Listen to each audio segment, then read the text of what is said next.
This is about a troubling experience I had when I went camping by the coast during summer with my partner. We thought it would be a great idea to camp on the shore instead of staying at a hotel, since I had always wanted to sleep near the ocean.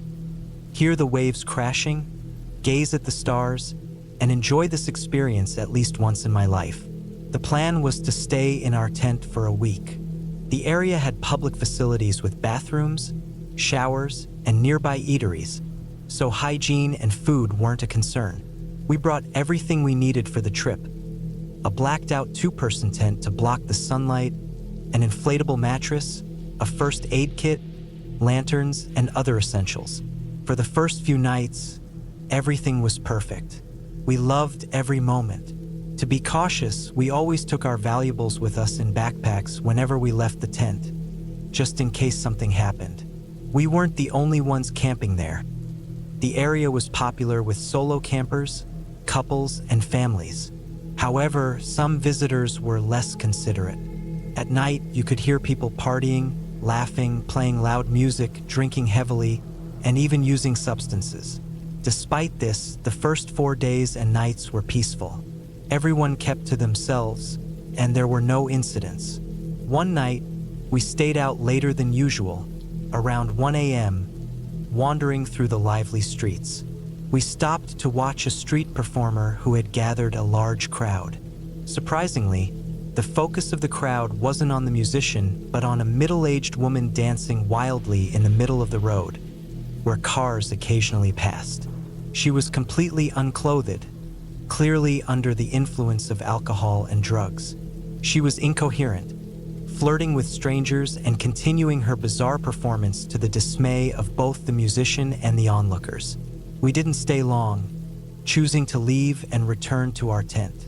As we sat near our tent, we heard a woman yelling in the distance. It was the same woman from earlier, but now she had a small group of friends with her. They decided to set up camp on the same stretch of beach, just a few tents away from ours. They lit a bonfire and continued drinking, smoking, and dancing. The woman was still mostly undressed, now wearing a sheer skirt. At one point, she wandered into the freezing ocean, staying there for what felt like forever. I couldn't help but wonder how she wasn't shivering from the cold.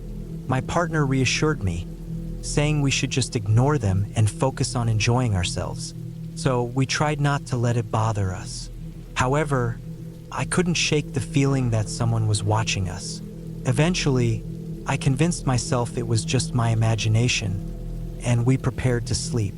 Since it was a warm night, we decided to leave the tent partially open, using the mosquito net for ventilation. This way, we could enjoy the fresh air and wake up with the sunrise. At some point during the night, I woke up to the sound of footsteps circling our tent and a soft, humming voice. The tent material wasn't thick, so every noise outside was clearly audible. I froze, too terrified to move or even adjust my position, hoping the person outside wouldn't realize I was awake. Through the mosquito net, I watched as the steps stopped near the top of the tent. Then, I heard a chilling whisper, "Don't be scared. I just want to sing you a lullaby." The footsteps resumed, circling the tent again. I caught a glimpse of feet passing by, followed by the familiar sheer skirt fluttering in the breeze.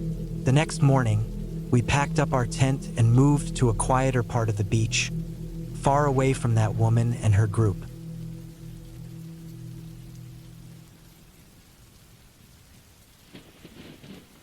Last summer, my girlfriend and I went camping in a remote nature reserve in New York. I can't recall the exact name. It was a very basic setup. No cell service, and we only came across a couple of other people during our entire stay. The reserve was enormous and almost deserted. My girlfriend mentioned right away that the two people we saw gave her an uneasy feeling. I don't know if they were connected to what happened later, but here's what I remember about them. The first person was a man with a truck pulled off near the trail, the hood propped open. I don't usually notice things like this, but my girlfriend thought he seemed like he was waiting for someone to stop and offer help. Normally, She's the type to suggest lending a hand or at least calling for assistance, but she said something about him felt off, so we decided to move on without engaging. The second person drove past us several times while we were setting up camp, slowing down to stare at us each time. My girlfriend pointed it out, saying, "That car's gone by 3 times already." I hadn't noticed until she said something. We couldn't tell if these individuals had anything to do with the frightening experience we had that night, but they added to the unsettling atmosphere. The real story begins at 3 a.m. We were jolted awake by an ear-splitting noise. I can't accurately describe it, but my girlfriend later said it reminded her of a massive machine, maybe like a construction tool grinding gravel. She sat up, and I peered through the tent's small window. The sound repeated over and over, each time getting louder and closer. My heart was racing, but my girlfriend assured me it was probably far away, several miles at least. At the time, I believed her because loud sounds can carry over great distances, right? Later, she admitted she said that to keep me calm. In reality, she thought it sounded like it was coming from the dirt road right next to our campsite. At one point, she even suspected it was directly in front of our tent. She didn't want to scare me or suggest we make a run for the car, fearing it could be some kind of trap to lure us outside. She whispered for me to try to sleep, but I couldn't. Every tiny noise outside felt like footsteps creeping toward us. After what felt like hours, my girlfriend finally told me to get up and help her pack. By then, the noise had stopped for about 20 minutes. She kept our only weapon, a machete, ready in her hand as we hurried to gather our things. The moon was almost full, so we didn't need flashlights. While packing, I noticed an empty soda can near the cold fire pit. Neither of us had brought soda, and it definitely wasn't there when we went to sleep around 10 p.m. We quickly finished packing and left the campsite without further incident. For the rest of our trip, we either stayed in campgrounds with other people nearby or opted for hotel rooms. To this day, I don't know what caused that sound or who might have been outside our tent. All I know is that I never want to experience anything like that again.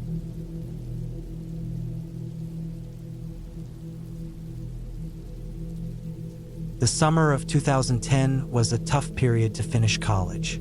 I had just spent 4 years earning a degree only to discover the job market was nearly non-existent.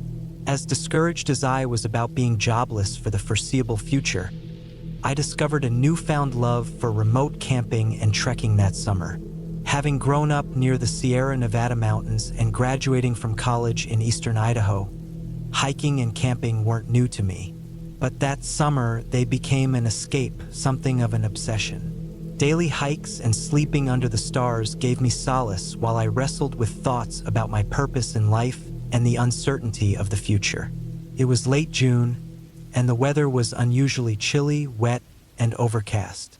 Daytime temperatures barely crept above 50 degrees Fahrenheit, and nights dipped below freezing. Despite the unfavorable conditions, I had set my sights on exploring the Sawtooth Range that week and wasn't going to let the weather stop me. My route was planned to take me from Echo Lake, over the Echo Ridge Pass, and down to Sapphire Basin. Echo Lake is difficult to reach, requiring a 4-wheel drive vehicle and decent driving skills. The trail to the lake was a narrow, muddy path twisting through dense pine forests. Slippery from the rain, it tested my nerves, but I eventually made it to the top. Relieved, I set up camp on the northern edge of the lake and decided to try fishing. Fishing that evening was dreadful, cold, and with no bites. The only upside was that the lack of action left my mind free to wander. As I sat by the lakeshore, the light drizzle of rain created a soothing white noise. Time slipped away until my thoughts were interrupted by a low rumble echoing from further up the canyon. The sound was similar to the distant hum of a diesel engine, but no roads extended beyond the point where I had set up camp, meaning no vehicles or machinery could have been there.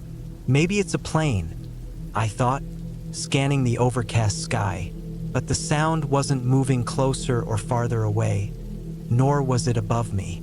It seemed to originate beyond the lake, deeper into the canyon. The noise was steady, unchanging, and unmistakably out of place. Though not outright frightening, the sound unsettled me. My instincts were on edge as I sat, just listening. After about 20 minutes, the rumble gradually faded, leaving only the gentle patter of rain. I tried to brush it off, focusing instead on fishing. Finally, I caught a decent trout, cleaned it, and returned to camp to prepare dinner. The trout cooked well enough, but I've never been a fan of its muddy flavor. I ate what I could tolerate and threw the rest into the lake. After building up the fire, I settled in for the evening with a small bottle of bourbon. Night descended quickly, as the mountain ridges hastened the sunset and the clouds blotted out any starlight. The darkness was profound. The warmth of the fire and the rhythmic drumming of rain on my tent were comforting and began to lull me to sleep. Before dozing off, I reminded myself to stoke the fire. Walking to my pile of firewood, I paused. Away from the crackling fire, the rumble was back, louder and closer this time. Annoyed and slightly tipsy, I shouted into the darkness, "Knock it off!" To my shock, the rumbling stopped instantly, as did the rain. The eerie silence that followed made my pulse race. I realized this was no mere coincidence. Something had responded to my voice. Whatever it was, it felt deliberate, and my gut told me it wasn't friendly. I hurriedly piled all the wood onto the fire and retreated to my tent, feeling more exposed than ever. Sitting inside, I strained to listen to the crackling flames, my own breath, and the oppressive quiet beyond the firelight. What had felt like peaceful solitude earlier now felt like isolation, like being watched. The rain returned suddenly, this time a torrential downpour. Grateful I'd reinforced the fire, I tried to focus on its glow. The thought of fleeing to my truck crossed my mind, but the muddy path and storm made it too dangerous. Drunk and desperate, I decided to move. Grabbing my essentials, I dashed to my truck, soaked by the time I slammed the door. I locked it, cranked the heater, and tried to calm myself. The clock read 1:08 a.m. as I reclined the seat. I closed my eyes for just a moment.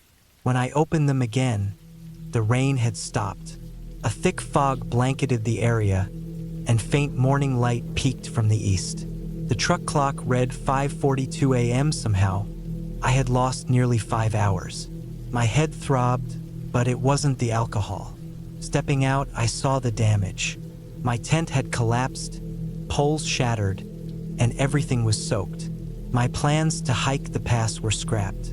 As I packed up, I heard the rumbling again, low and menacing, cutting through the fog. I didn't hesitate. I threw the last of my gear into the truck and sped down the muddy trail, never looking back. I haven't returned to Echo Lake since, and I don't think I ever will.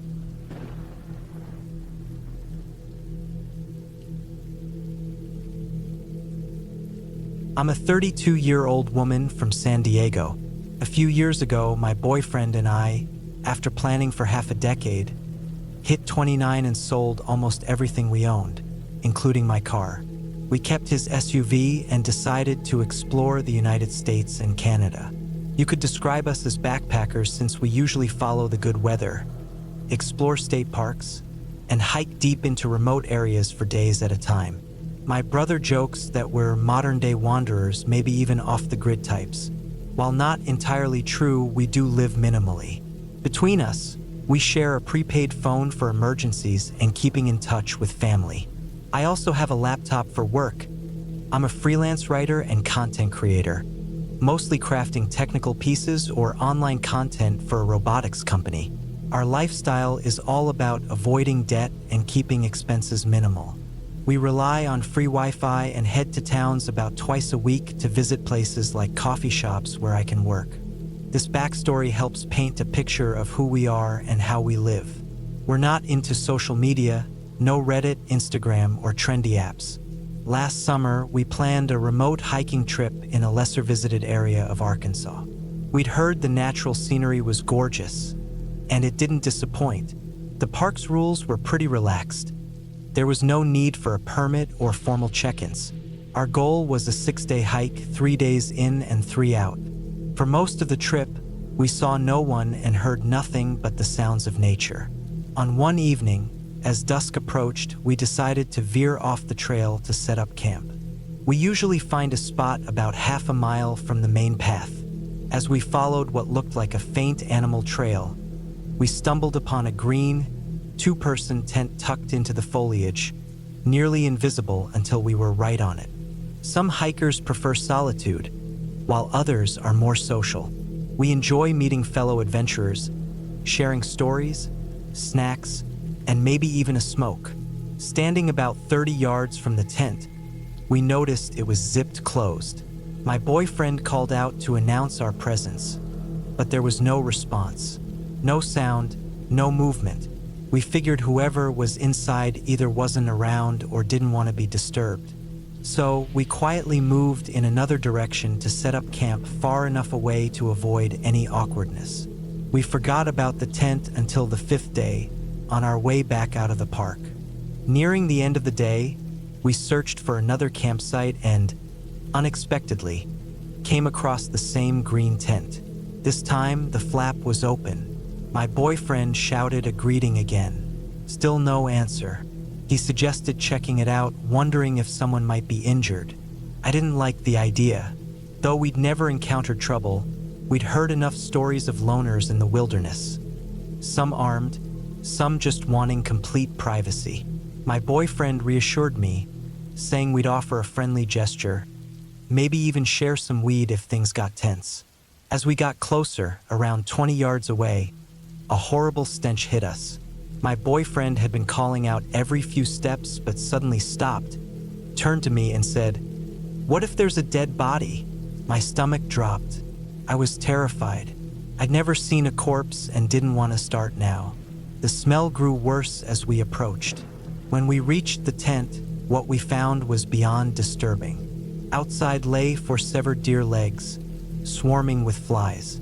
The cuts were rough, as though the legs had been partially sliced and then torn off. Inside the tent was the rest of the deer, a head and torso wrapped in a blue fleece blanket, its blood soaking the fabric where the legs had been. The body lay on its side, the bottom facing the tent's entrance.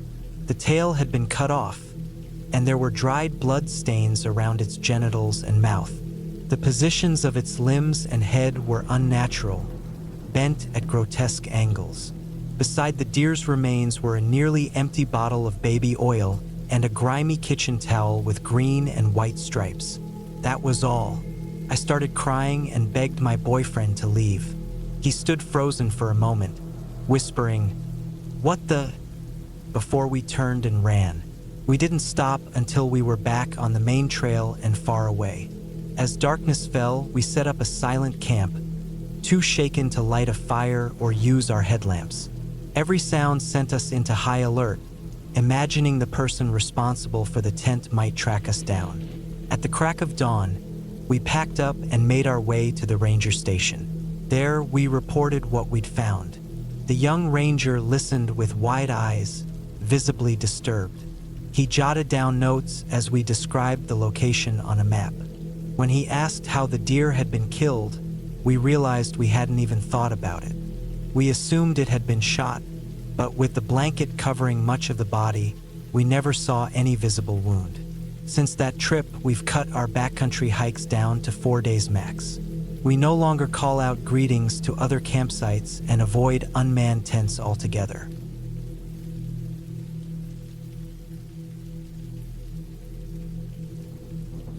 This is a story my uncle shared with me numerous times.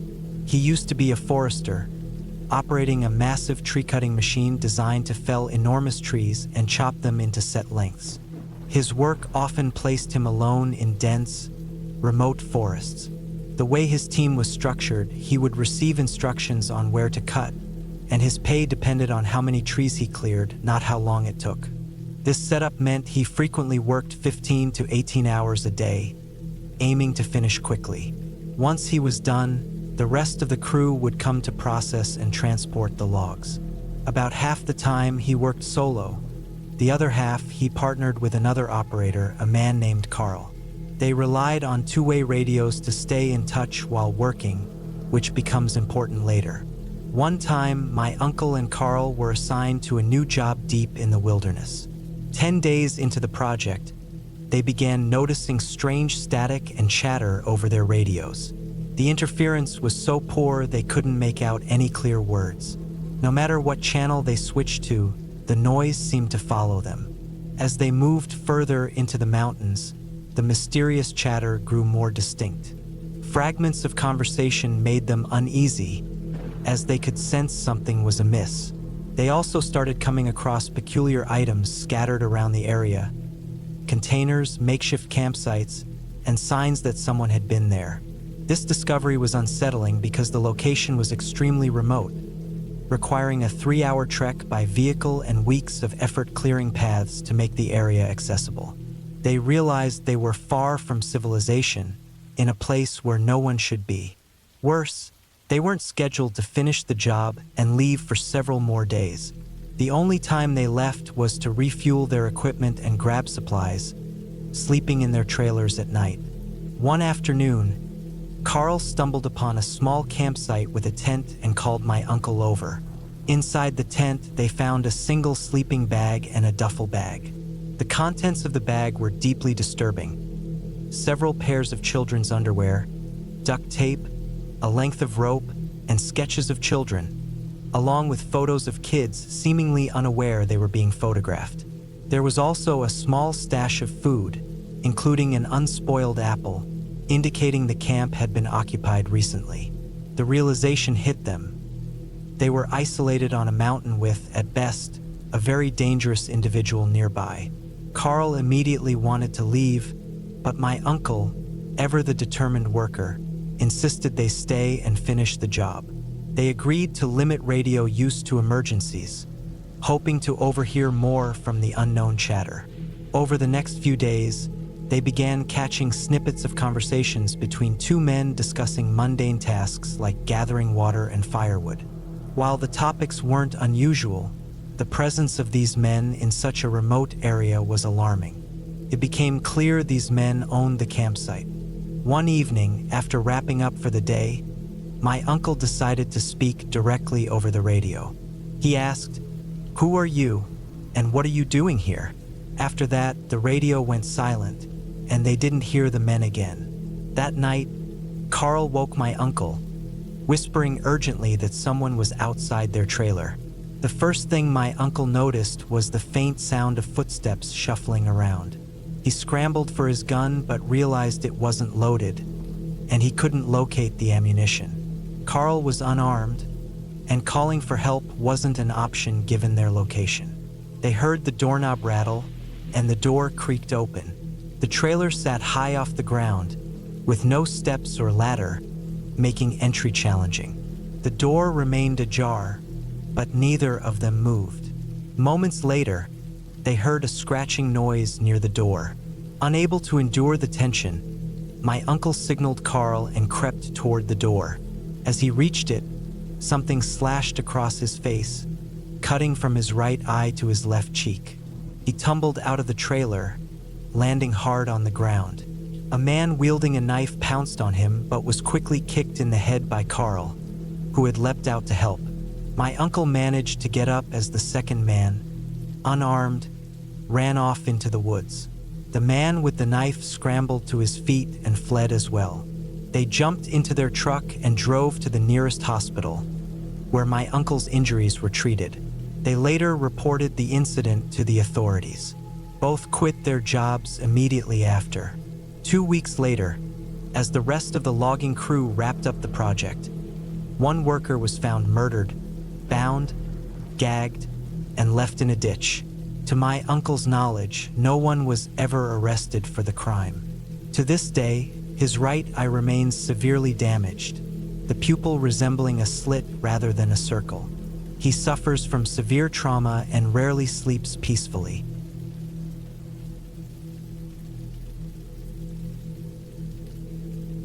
A couple of years ago, my partner and I, having already hiked several sections of the Appalachian Trail, decided to try the southern part of the Virginia route.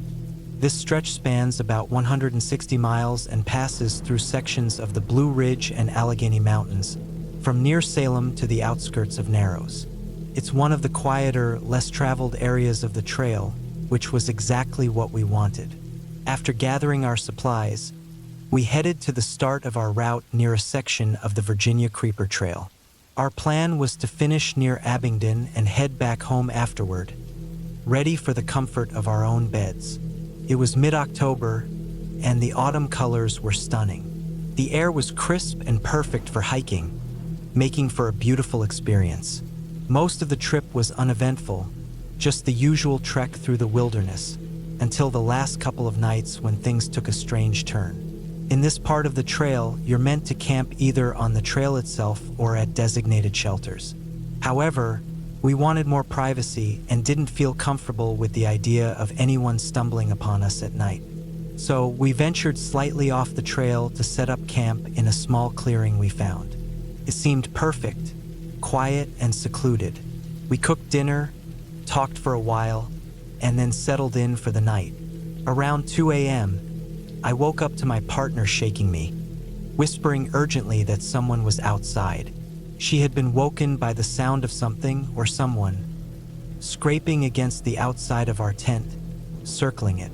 I always carry a revolver during hikes, just in case, and grabbed it while we sat in silence, straining to hear more. The sounds stopped, replaced only by the wind. Then came a distinct crunch, like footsteps on dry leaves, just beyond the tent. I quietly grabbed a flashlight and stepped outside, leaving the fire, now just embers, to cast faint light around the clearing. The moon provided some visibility, but it was mostly dark. I scanned the area, trying not to alert whoever or whatever was out there. After a moment, I heard another crunch and turned the flashlight on. For a second, I thought I saw a figure dart behind a tree. I called out, warning them to leave and that I was armed. From behind me, I suddenly heard someone, or something, running through the woods. I turned, flashlight and gun ready, only to hear more movement from the original spot. It was clear whoever was out there wasn't alone. I didn't give chase. Instead, I returned to the tent, where my partner was anxiously waiting. I didn't sleep that night, staying on guard until sunrise. The next morning, I found a single boot print near our campsite that didn't match either of ours. I decided not to tell my partner, not wanting to scare her more. We still had 2 days left to hike, so we moved quickly that day, covering as much ground as possible. That night, we camped near a cliff, hoping the overhang would prevent anyone from sneaking up behind us. All day, I had the nagging feeling that we were being followed, though I couldn't prove it. We set up camp, ate, and got into the tent. I gave my partner the smaller handgun and kept the revolver by my side, promising her I'd stay alert. Eventually, exhaustion caught up with me, and I dozed off. I woke later to the sound of someone rummaging through our belongings outside the tent. I grabbed my gun and quietly woke my partner. In the faint glow of the dying fire, I could see the shadow of a person outside. I shouted a warning, and they took off running. When I stepped outside, I found our gear scattered and rifled through. As I scanned the woods, I saw flickering lights, like lanterns, moving among the trees. At least 3 of them. I told my partner we needed to leave immediately. We packed the essentials, leaving behind the tent and a few other things, and hurried back onto the trail in the middle of the night. For hours, I kept hearing faint voices and snapping branches from the woods behind us. Felt like we were being stalked. Just before dawn, as the trail curved, I turned and saw a figure step onto the path behind us, watching silently. They didn't respond when I called out, but eventually turned and disappeared into the forest. We picked up the pace and didn't stop until we reached the car, completely exhausted. We never found out who or what was out there, whether it was a prank, A group of people with bad intentions or something more sinister, I'll never know. One thing's certain, I won't be returning to that part of the trail anytime soon.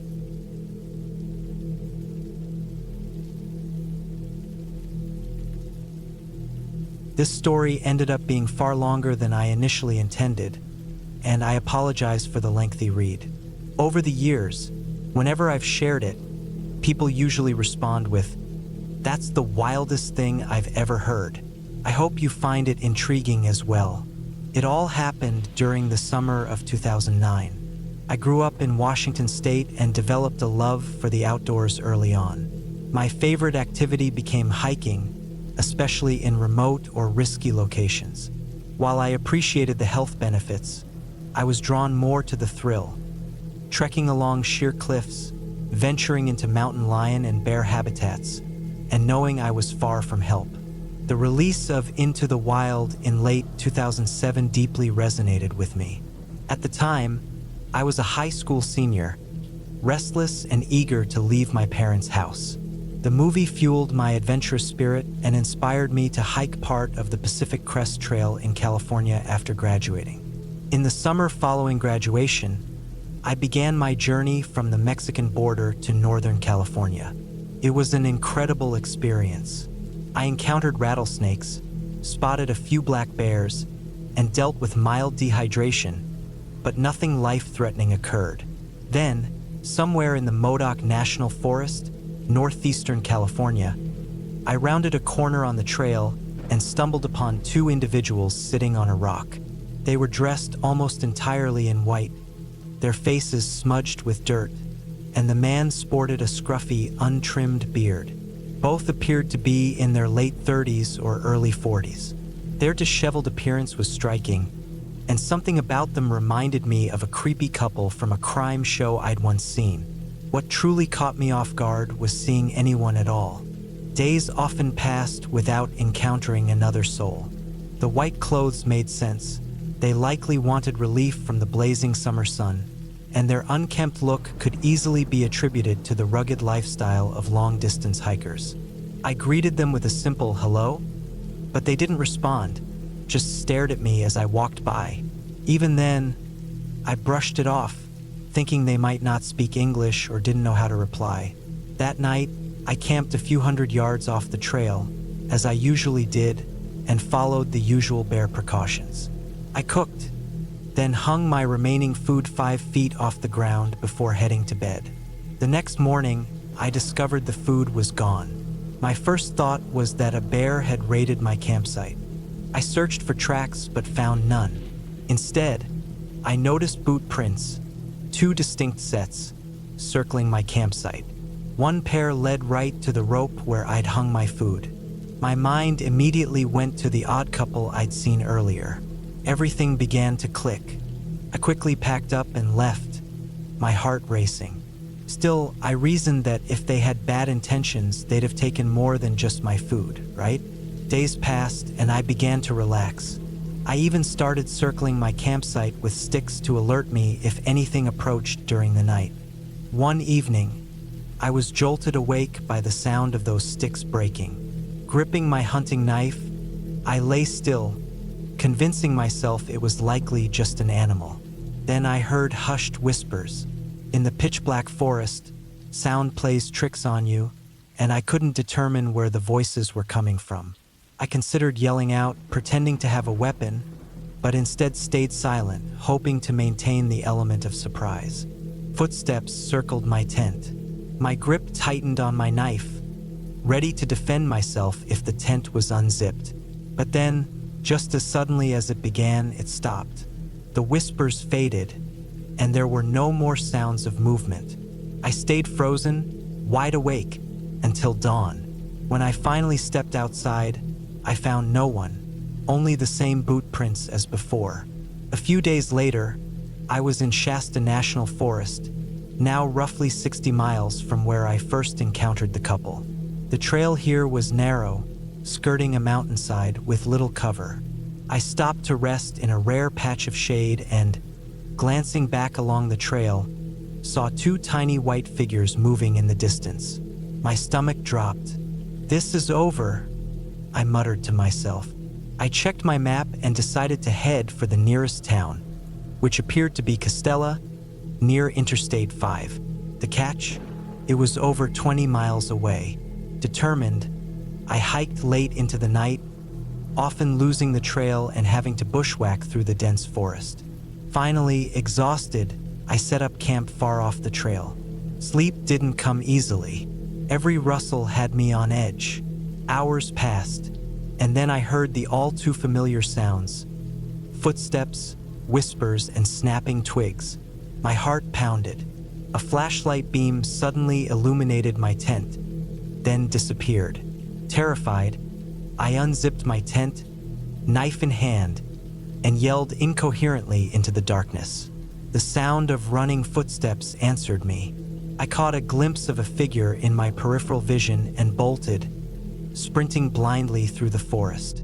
I tripped repeatedly, scraping myself on branches and rocks, but I didn't stop until I collapsed beside a fallen tree.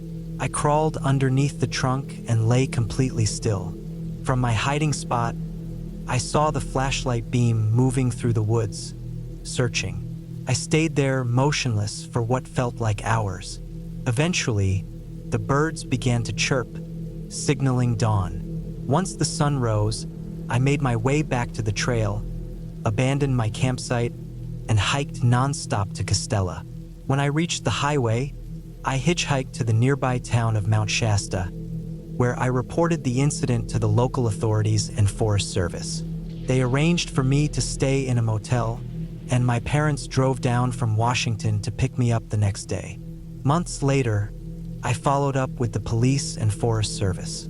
They mentioned reports of thefts from campsites in the area, but said no one else had experienced anything as harrowing as I had. As far as I know, nothing more ever came of the strange couple.